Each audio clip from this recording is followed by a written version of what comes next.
Welcome back to part 3 of the lawn thrower build series. Today we are working on Drivetrain. As you can see, I was able to come up and make a hub. I used an old pulley that I had and was able to grind the shaft down and get this figured out. You can buy the hubs for these things. That's what I would recommend going with. And then down here, I took everything off that shaft. I found that a piece of conduit underneath the sprocket was able to center it up. And then what I'll do is I'll cut just a little sliver off that conduit, put it underneath that sprocket, get it centered where I need, and then weld on both sides all the way around and weld that right to the shaft. And that should be good to go. I'm just working on trying to get where I'm going to have everything figured out.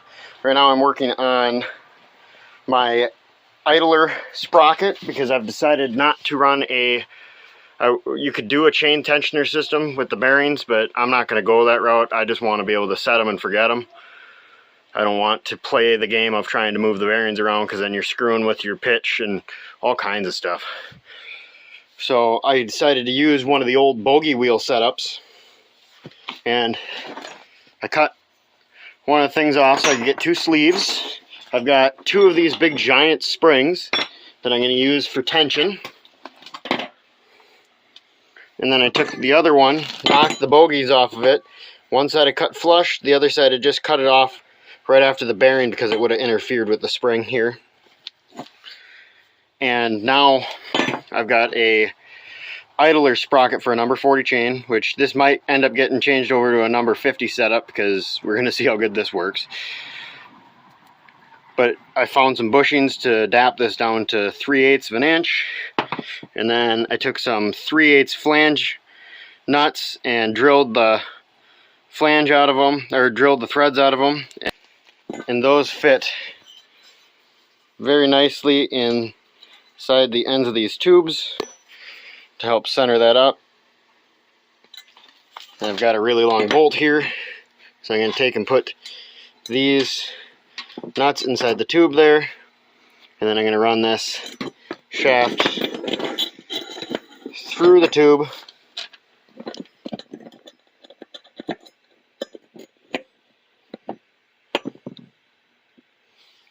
just like that.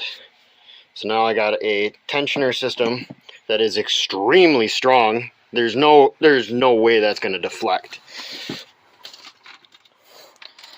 And then I'm going to then just put a washer, a lock washer for safety reasons, and a lock nut too.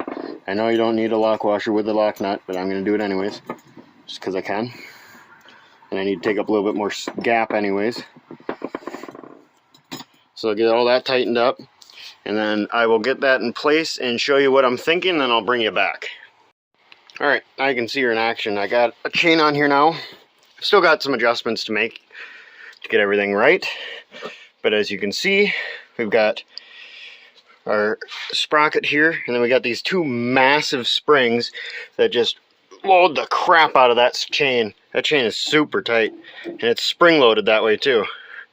So it should stay tight. And I'm going to make this adjustable. I'm going to put an eye bolt on here, and so then it'll pull down on that spring to be able to adjust that nicely. I've still got to figure out my final position and then get this welded up,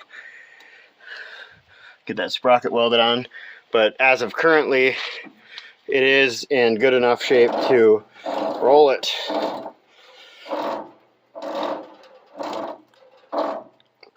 We have power from shaft to tire. We are currently running a 3.55 to 1 ratio from this axle to this axle.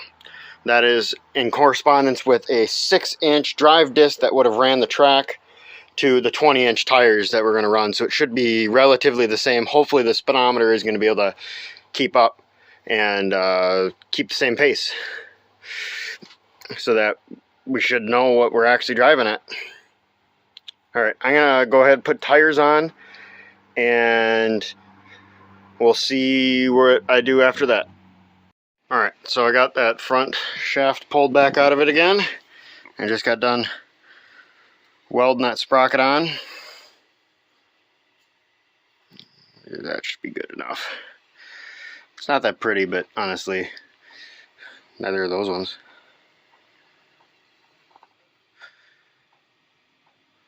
Alright, I'm going to get this reinstalled and I'll bring it back when we have the whole drivetrain turning. Alright, we're really starting to make some progress here. Not only do we have tires, axle, sprocket, chain, tensioner, front sprocket is now welded. We have gear case connected, clutch, pulleys, everything. All the way up to the engine. So it goes primary clutch, secondary clutch, gear case, old drive shaft for the track, which now runs a chain past tensioner to the rear axle. I've got an absurd amount of tension on this thing and it's spring loaded. I will have to actually adjust that down some. I think it's too much, but we'll find out.